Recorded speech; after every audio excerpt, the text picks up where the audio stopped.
20h sur les antennes de la télé Futur Média, c'est parti pour le sommaire de cette édition. Opération de déguerpissement tous azimuts aux alentours du centre commercial de Lat Dior et du rond-point de Gueule-Tapée. Les déguerpis très en colère soutiennent qu'ils n'ont pas reçu de sommation.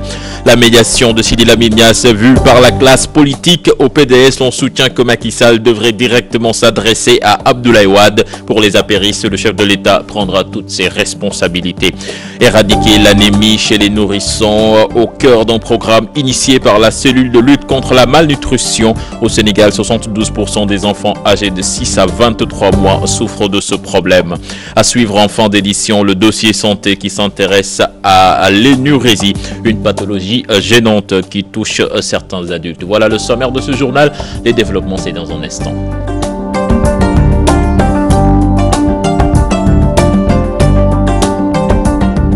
Mesdames, Messieurs, bonsoir. Sarah Cissé, bonsoir. Bonsoir, Chartidiane Diao. Opération de déguerpissement ce matin aux alentours du centre commercial de Lat Dior. Les déguerpis sont dans tous leurs états. Et pour cause, ils disent n'avoir pas reçu de sommation. Ils ont manifesté dans la rue pour exprimer leur colère contre la mairie qui, quant à elle, ne compte pas reculer. Maïmouna Ndiaye, Tierno Laurent Mendy. Ces commerçants logés au centre commercial de Dior sont surpris et très remontés contre la mairie des Parcelles Assainies. Ils s'insurgent contre le désencombrement sans concertation préalable. La municipalité est accompagnée de lutteurs et ces personnes-là ne savent même pas comment se comporter avec nous. Ils nous ont malmenés. Je pense que le problème peut se régler calmement. Ces travailleurs disent être déterminés dans leur combat. Ils ont manifesté leur mécontentement. Nous n'avons reçu qu'une seule sommation et ça concerne les tabliers qui se trouvent à l'entrée du marché.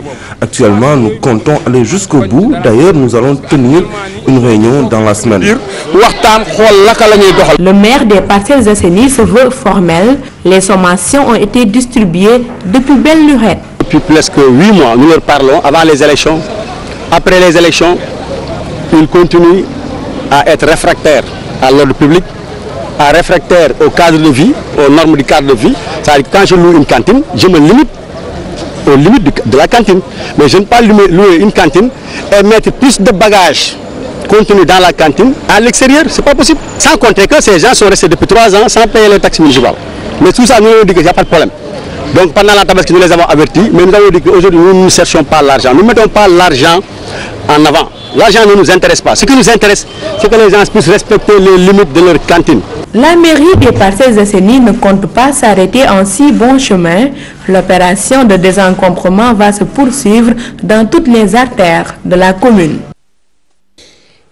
Et nous restons à la Gueule-Tapée où les tabliers fustigent le déguerpissement dont ils ont été victimes. Ils soutiennent mordicus que c'est à cause du 15e sommet de la francophonie qu'ils ont été chassés et espèrent revenir sur les lieux le plus tôt possible. Pape Faraning et Yousnous Diatta les ont rencontrés. Le reportage. Les tabliers ne sont pas toujours les bienvenus sur le tronçon Soumbédioune-Colobane. Pourtant, le lieu est bondé de commerçants en ce jour de marché hebdomadaire. Un poids, 2 mesures d'un lourd tribut. Bien sûr, ça nous a coûté beaucoup de préjudice. C'est des déguerpissements à notre niveau. C'est surprenant. Notre seul souhait, c'est qu'on nous laisse travailler. Nous n'avons d'autre occupation que le commerce. Pour eux, le seul prétexte est l'organisation du 15e sommet de la francophonie et fallacieux. C'est vers les coups de 2 h du matin qu'ils ont entamé le déguerpissement. Beaucoup d'entre nous pensent que c'est à cause du 15e sommet de la francophonie. Les tabliers déplorent aussi la brutalité du déguerpissement et le non-respect du délai de la sommation. On nous a surpris la nuit, saccagé nos bagages. Donc après le matin, on s'est approché à la mairie par le canal du premier secrétaire général, du premier adjoint au maire. Donc ils nous avaient dit qu'ils vont reprendre ça dans le mois prochain. Privés de commerce depuis quelque temps, les tabliers ne comptent pas baisser les bras. Ils espèrent une meilleure organisation du marché et une entente parfaite avec les autorités de la mairie Fass Colobane Gueule-Tapée pour pouvoir gagner leur vie sur ce boulevard. Faraning, le maire de la commune Boton-Touche, il soutient avoir donné une sommation de plus de 3 mois. Les commerçants, Sarah, dit-il, ont fait la sourde oreille. Dans tous les cas, cher Tidiane, la mairie a déjà ficelé son projet sur ce lieu et ne compte en aucun cas transiger avec les marchands tabliers. Nous écoutons à ce propos le maire Ousmane Ndoye au micro de Pape Faraning. Nous ne pensions pas à la francophonie. Nous avons notre projet, nous, c'est de rendre notre cité propre. C'est la francophonie qui va nous trouver propres, ce n'est pas la francophonie qui va nous rendre propres. On les a avertis personnellement. J'ai fait le tour de certains magasins, j'ai été chez les mécaniciens pour leur dire, les gars, vous bougez la nuit du 1er. Ensuite, on ne les a pas fait bouger la nuit du 1er, on leur a encore donné une semaine. Ils occupent le canal de la Gueule Tapée. Ce canal, il était ouvert. Je ne sais plus en quelle année on a couvert ce canal. Allez-y voir, il y a encore énormément de gros trous. Donc, ce n'est même pas sécurisé, ce point-là. Nous avons un projet sur ce canal. On ne peut pas laisser les gens occuper le canal alors que nous avons envie de rendre notre cité propre et encore plus agréable.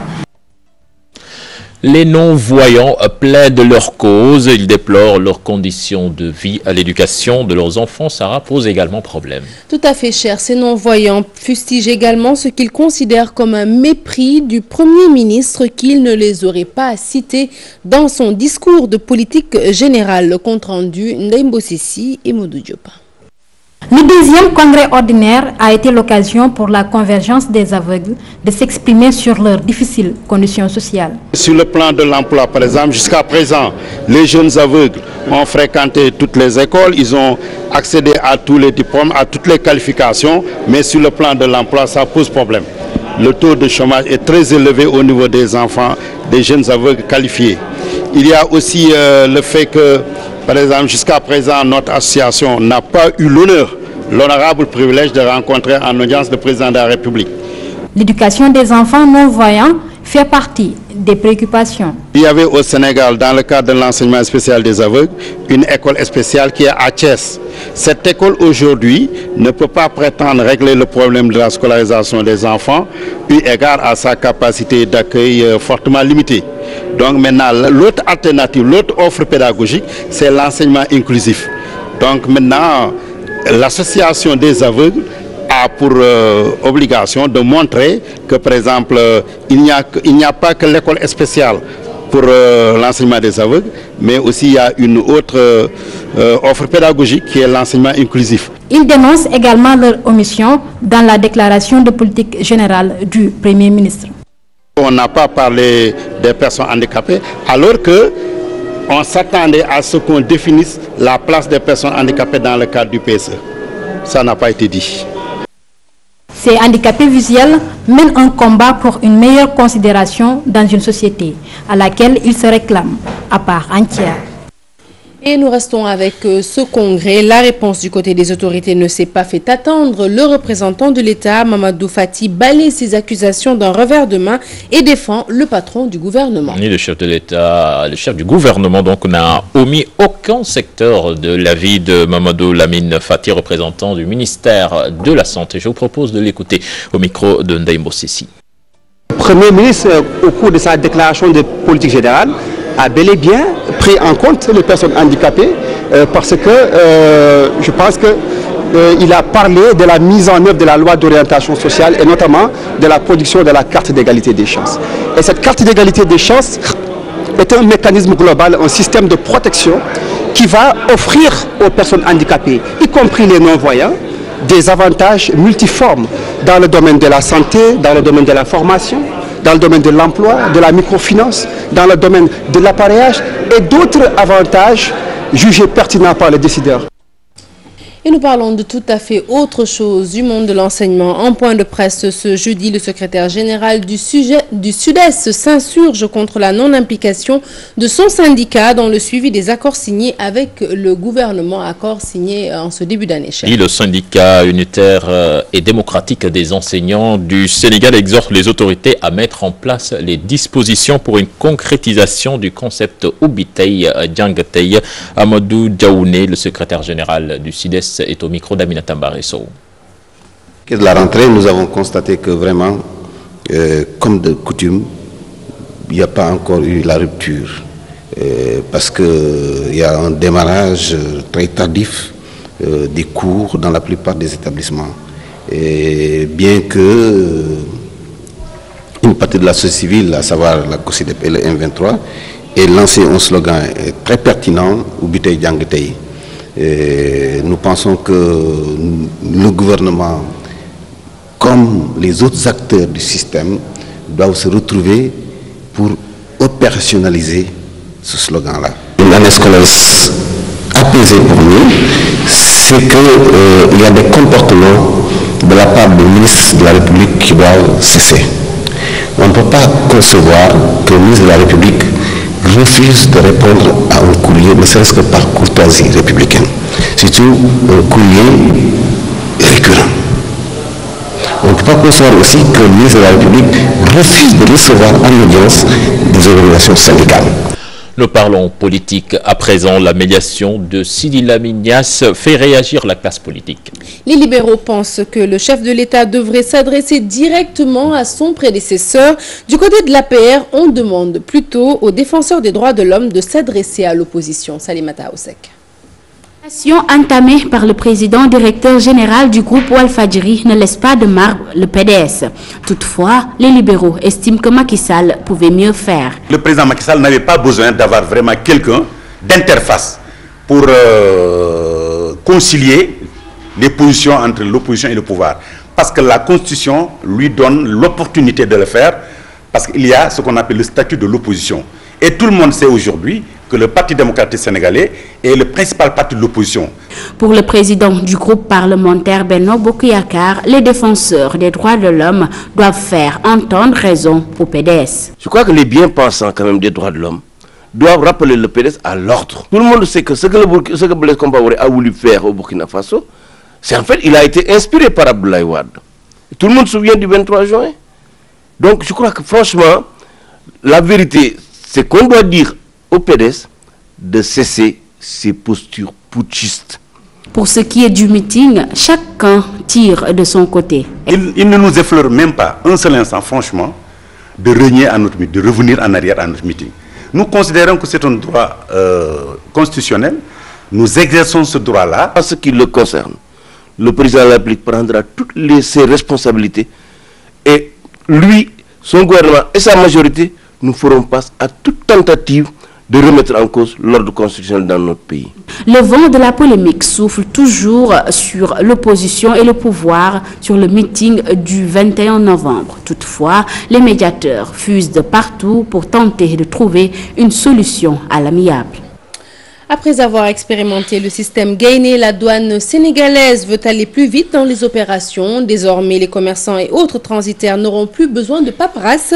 Une mesure qui va accélérer les procédures administratives et douanières, résulter sur un gain de temps, mais aussi et surtout permettre de lutter contre la fraude. Nous écoutons à ce propos Pape Tchalaofal. Il est conseiller technique au ministère de l'économie et des finances.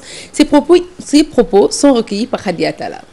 Il y a beaucoup de vertus dans le cadre de la dématérialisation. Au-delà de la simplification, vous avez l'effet que la démat peut avoir sur la compétitivité des entreprises.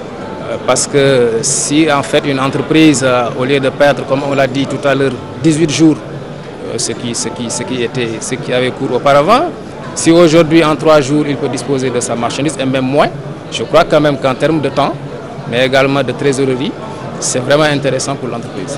L'informatique douanière, en fait, a été un bébé qui est né je vous dis, des relations entre la douane et le secteur privé. Et si vous avez les données au niveau du port, ça vous permet d'avoir le répertoire je ne les appellerai pas délinquants, mais en tout cas des entreprises qui sont récidivistes. Et ça permet tout de suite, dans le cadre de la gestion des risques, de faire un ciblage. Et comme on l'a dit tout à l'heure, de mieux se focaliser sur les envois à risque et puis de faciliter les transactions pour les entreprises vertueuses. Nous parlons de toute autre chose avec le Magal de Darou Khoudous qui célèbre le rappel à Dieu de Serigne Touba. Une occasion pour les autorités locales de mettre l'accent sur la prévention du virus Ebola. Selon le préfet, d'importantes mesures ont été prises. Je propose d'écouter Makan Benga au micro de Mohamed Diop. Nous pouvons dire aujourd'hui que nous avons atteint un taux de réalisation assez satisfaisant. Une grande partie du matériel est déjà en place. Et nous avons passé en revue un certain nombre de secteurs,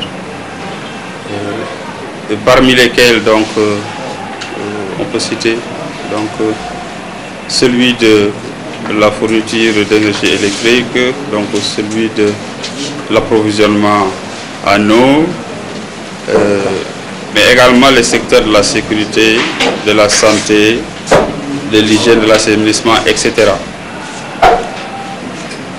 Nous avons prévu donc de mettre en place 3 postes avancés pour couvrir donc le volet donc, prise en charge donc, des populations sur le plan sanitaire, avec la mise en place également de 3 ambulances. Mais nous mettrons l'accent sur la sensibilisation donc, concernant la maladie donc, à virus Ebola.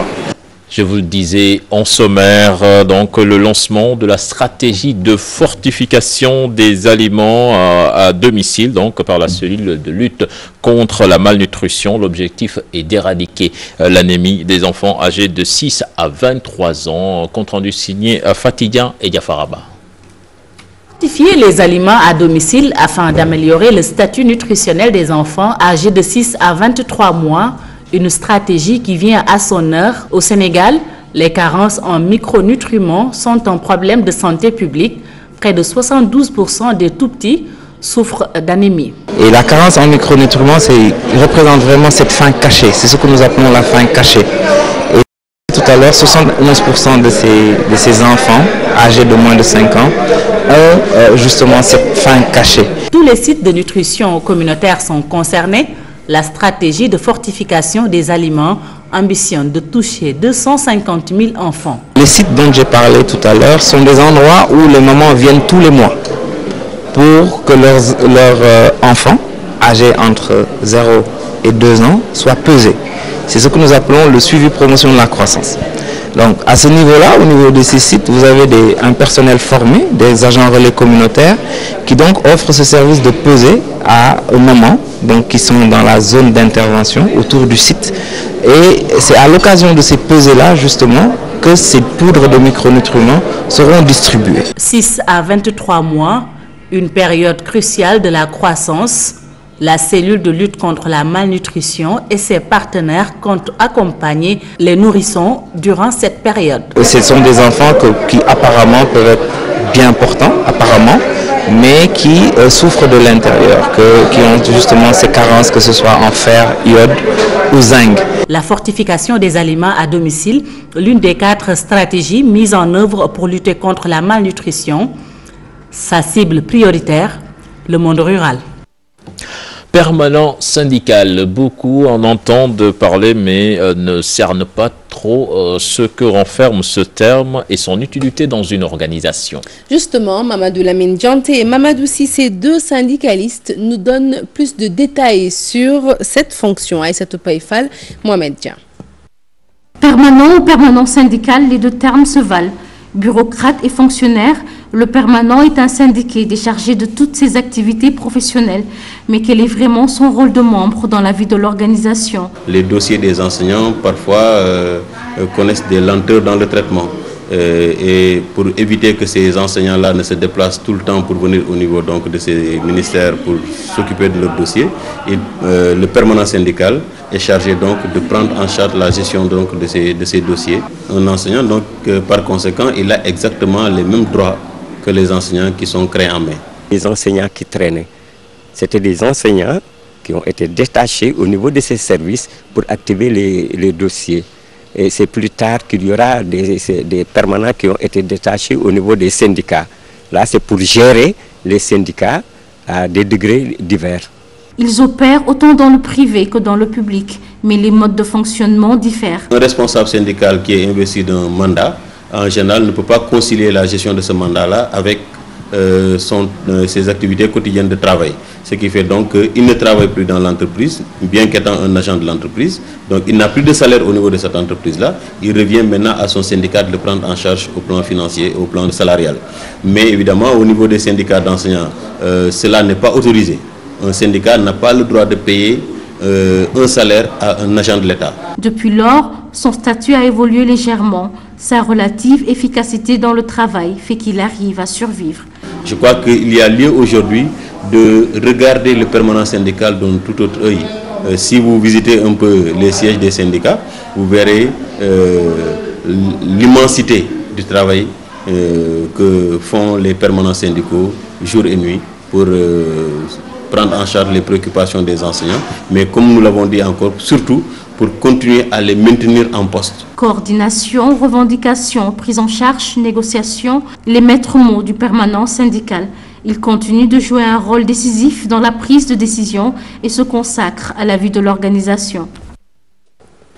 Et contrairement à ce que de nombreux citoyens peuvent penser, le poste de permanent syndical n'est pas à l'origine de ces nombreuses crises qui minent les organisations syndicales. Et pour les professionnels du secteur Sahara, c'est un travail administratif pénible qui n'offre aucun avantage sur le plan salarial, notamment. Plus d'éclairage dans ce reportage signé à Modigay et Younous Diatta.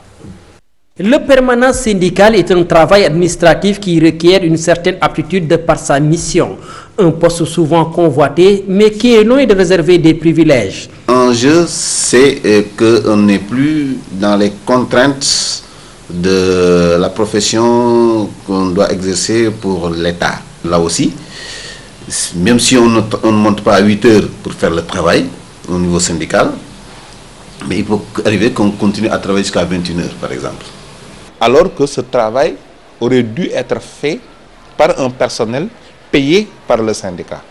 Donc ce salaire que continue de percevoir le permanent syndical, tout en travaillant pour le syndicat, nous le percevons comme étant tout simplement une subvention indirecte. Michel Gueye occupe ce poste depuis 2005 à la Confédération des syndicats autonomes. Selon lui, point de vacances, encore moins de congés. Centrale syndicale comme la CSA, où vous avez des travailleurs de plusieurs secteurs, chacun de ces secteurs ayant ses problèmes spécifiques, pour discuter avec ces gens qui ne peuvent pas se libérer pendant la semaine, vous imaginez qu'on ne peut nous réunir avec ses camarades que pendant le week-end.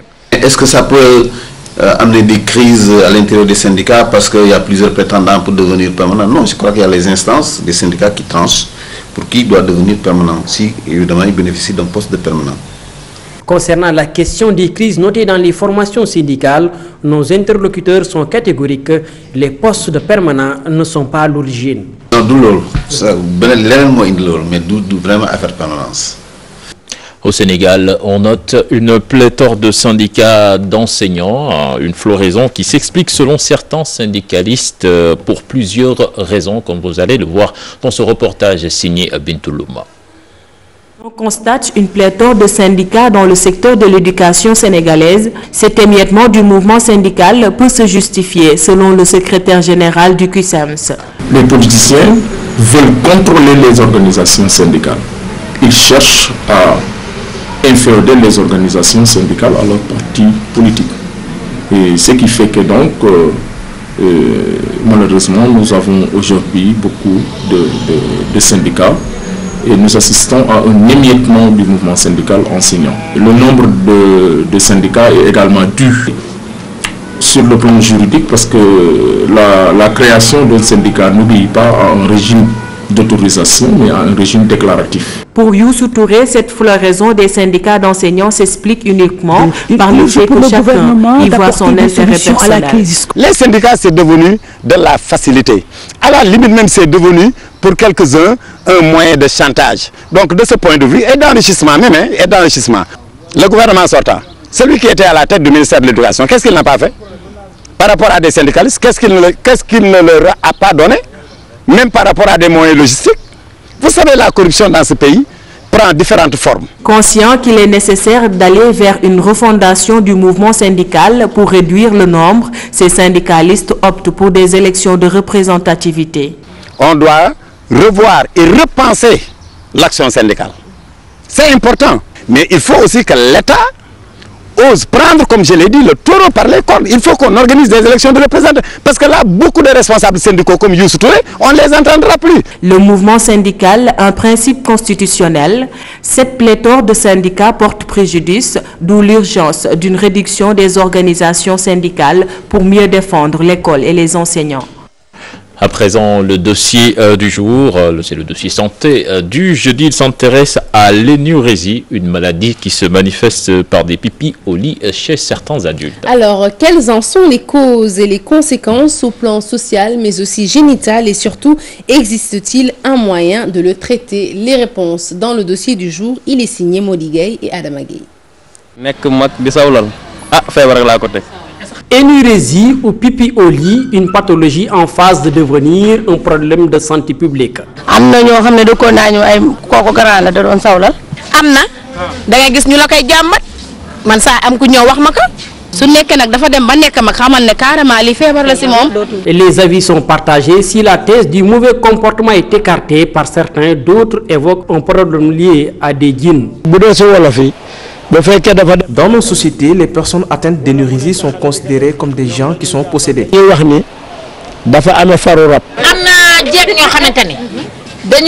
Je connais une dame, elle souffre de cette pathologie depuis qu'elle est née et elle est aujourd'hui grand-mère. Parce que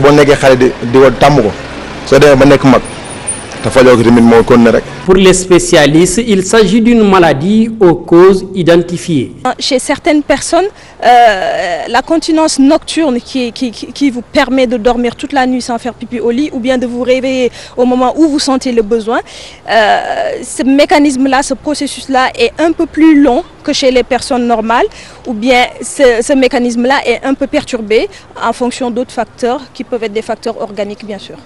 Toutefois, les conséquences au plan social sont néfastes. Et ça crée un handicap social très poussé et ça peut diminuer mentalement, sur le plan mental, les aptitudes de l'enfant, d'autant plus que ça survient à des âges assez cruciaux de la vie. Médicalement et même traditionnellement, le traitement a fini de faire ses preuves. Et bien évidemment, il y a un traitement qui peut agir sur les différents mécanismes dont je vous parlais tantôt. On peut le soigner traditionnellement. J'en ai soigné beaucoup de personnes qui ont retrouvé complètement leur santé. Comment? Il y a des plantes qui peuvent soigner ça. En plus de ces traitements médicaux-là, il y a l'accompagnement psychologique qui est d'une importance capitale que nous, les spécialistes, bien évidemment, en plus des parents, on peut fournir à l'enfant pour qu'il sorte de ce problème-là, qui est, somme toute, un problème guérissable. Écarter certaines considérations et consulter les spécialistes et les messages lancés aux populations, car l'énurésie peut avoir aussi des conséquences sur l'appareil génital de l'homme.